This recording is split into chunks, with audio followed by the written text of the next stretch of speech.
Bonjour, bonsoir à tous. Aujourd'hui, on se retrouve pour une nouvelle vidéo pop culture sur l'univers de Ruby. Comme vous le savez, cette année doit normalement voir l'arrivée de deux séries Ruby. Le volume 9 censé sortir à la rentrée septembre-octobre comme les précédentes, ainsi que ce 3 juillet prochain, l'anime Ruby Ice Kingdom. Je ferai sûrement une review de ces deux séries. Presque je le ferai épisode par épisode ou une générale à la fin, je ne sais pas. Je verrai le moment venu. Mais trêve de bavardage, retournons sur le sujet de la vidéo qui est une théorie sur les reliques, sur la relique du choix plus précisément. Il y a 4 reliques, la relique du choix, la relique de la connaissance, la relique de la création et la relique de la destruction. Chaque relique sont protégées dans un coffre-fort caché dans les différentes académies de chaque pays. Ces coffres ne peuvent être ouverts que par les maidens correspondantes, la maiden de l'automne pour la relique du choix, la maiden du printemps pour la relique de la connaissance, la maiden de l'hiver pour la relique de la création et la maiden de l'été pour la relique de la destruction. On peut d'ailleurs imaginer une petite théorie à ce sujet car remarquez, les 3 maidens qu'on connaît, 2 d'entre elles ont un nom correspondant à la maiden qu'elles sont. Cinder Fall pour l'automne, Winter Schnee pour l'hiver et Raven Branwen pour le printemps. On peut donc aisément deviner que les maidens finales auront un nom correspondant, ce qui veut aussi sûrement dire que Raven va peut-être mourir. Mais c'est une autre histoire, revenons donc à notre sujet principal. On ne sait pas grand chose des reliques qu'on n'a pas encore vues, mais on sait sous quelle forme les reliques sont. Une lampe pour la relique de la connaissance, un sceptre pour la relique de la création, une épée pour la relique de la destruction et une couronne pour la relique du choix. Ensuite, intéressons-nous un peu à leur pouvoir. Pour l'instant, nous ne connaissons officiellement que les pouvoirs de 2 reliques. La relique de la connaissance peut répondre à 3 questions, quelles qu'elles soient, que ce soit dans le passé ou dans le présent, comme nos héroïnes et Cinder l'ont démontré, mais elle ne peut pas voir dans le futur. Et une fois la 3e question répondue, il faut attendre 100 ans pour pouvoir de nouveau poser 3 questions.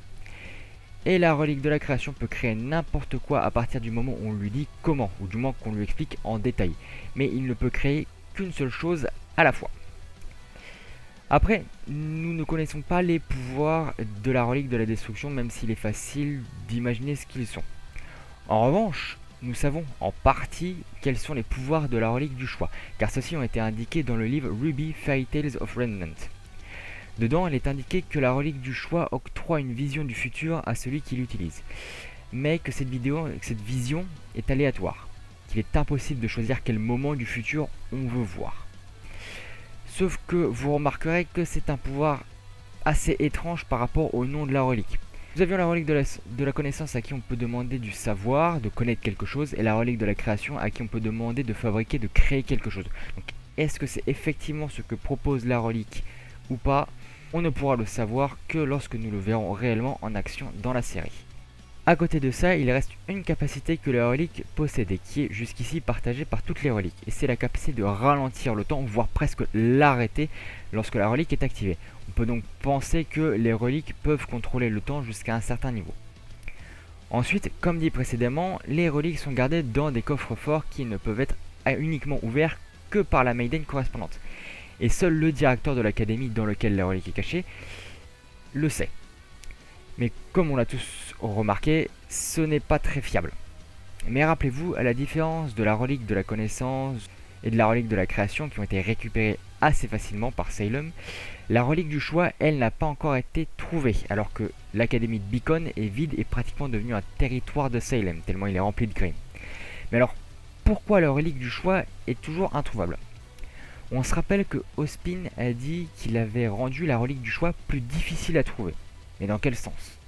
Et pourquoi spécialement cette relique? Ce qui peut faire un lien avec ma question précédente de est-ce que les visions du futur sont les seuls pouvoirs de la relique du choix? Nous rentrons donc maintenant dans le vif du sujet avec une théorie sur où est cachée la relique du choix. Selon cette théorie, la relique du choix sera en fait Glinda Goodwitch. Du coup, analysons un peu en détail pourquoi.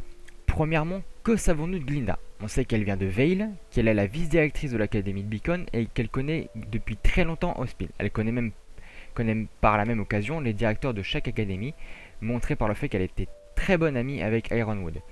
Mais nous ne savons pas plus de choses. Nous ne savons pas comment ni quand elle et Ozpin se sont rencontrés pour la première fois par exemple. Autre chose, elle était aussi au courant de toute l'histoire avec Salem, les reliques et les Maidens. Alors que normalement, en dehors des Maidens et de Crow et Raven, Seuls les directeurs de chaque académie sont censés le savoir. Pour rappel, Winter n'a été mise au courant que peu de temps avant le volume 7. Alors pourquoi est-ce que Glinda savait pour tout ça alors que d'autres non? Ensuite, intéressons-nous un peu à ses pouvoirs, à sa semblance. Sur le wiki, il est indiqué que sa semblance est la télékinésie, ce qui n'est pas complètement faux du fait que nous l'avons vu à plusieurs reprises soulever de très lourds objets. Mais chose bizarre est qu'une autre personne possède aussi une semblance du même nom. Sauf qu'une semblance diffère selon les personnes et ne peut donc être partagée par plusieurs personnes. Il est possible d'avoir plusieurs personnes avec des semblances similaires comme Blake et Sun, Yang et Adam, et même Ruby et Harriet avant, sauf que toutes ces semblances, bien que similaires, restent différentes et possèdent même des noms différents. Alors que la semblance de Glinda et de Carmine Esclados sont extrêmement similaires et possèdent le même nom, ce qui est étrange. Et puis vous remarquerez que les pouvoirs de Glinda restent étonnamment puissants, à tel point qu'on dirait de la magie, avec l'apparition de glyphes similaires à des cercles magiques. Sans oublier sa propre apparence physique, avec sa tenue, qui est semblable à celle d'une sorcière. Elle a même une baguette. Son nom veut aussi littéralement dire « bonne sorcière », ce qui est, vous noterez, étrange. Vous ajouterez que, à plusieurs moments, ses pouvoirs ont presque ressemblé à une manipulation temporelle. Le meilleur exemple est lorsqu'elle a nettoyé la salle à manger après la bataille de nourriture. Rappelez-vous que j'ai soulevé plutôt l'idée que l'héroïque pouvait peut-être manipuler le temps jusqu'à un certain point. Et dernier point qui est plus subtil mais c'est celui qui fait toute la différence et relie tous les points précédents, c'est celui de son emblème. Comme vous l'avez sûrement tous remarqué, chaque personnage possède un emblème, les représentant emblèmes qui se trouvent ensuite généralement quelque part sur leurs vêtements. Sur la tenue de Glinda, il y a un seul emblème, il se trouve sur sa cape. Et c'est un emblème représentant une couronne. Vous noterez que c'est plutôt étrange comme coïncidence. Donc si effectivement Glinda Goodwitch est la relique du choix, il y a deux solutions à comment c'est fait, et qui expliqueraient un peu tout ça. Soit Glinda est une vraie personne ayant rencontré Ozpin d'une manière ou d'une autre, et que donc sa semblance est effectivement la télékinésie, et que donc la relique du choix a été scellée à l'intérieur d'elle. Soit Glinda est la personnification sous forme humaine de la relique du choix, tout comme Jenny et Ambrosius sont les personnifications sous forme d'esprit de leur propre relique. Et que donc ça expliquerait pourquoi elle connaît Ozpin depuis longtemps, puisque c'est la première relique qu'il a récupérée. Et que donc la télékinésie n'est qu'une fausse semblance pour paraître humaine. Personnellement, je trouve cette théorie plutôt intéressante et pas si bête que ça. Il y a plusieurs personnages encore mystérieux dont on ne connaît pas grand chose, mais à la différence de ceux-là qui sont soit des personnages moins importants, soit des personnages dont on apprend un peu plus au fur et à mesure de la série, comme Cinder par exemple. Glinda, elle, est un personnage assez important et dont pourtant nous ne savons pas grand chose. Et je trouve que cette théorie explique pas mal de choses à propos de son personnage, ce qui est plutôt intéressant. En tout cas, dites-moi en commentaire ce que vous en avez pensé à propos de cette théorie. Et si cette vidéo vous a plu, n'hésitez pas à laisser un petit pouce bleu et à vous abonner, ça fait toujours plaisir. Quant à moi, je vous fais des gros bisous et je vous dis à la prochaine dans une future vidéo. Bye!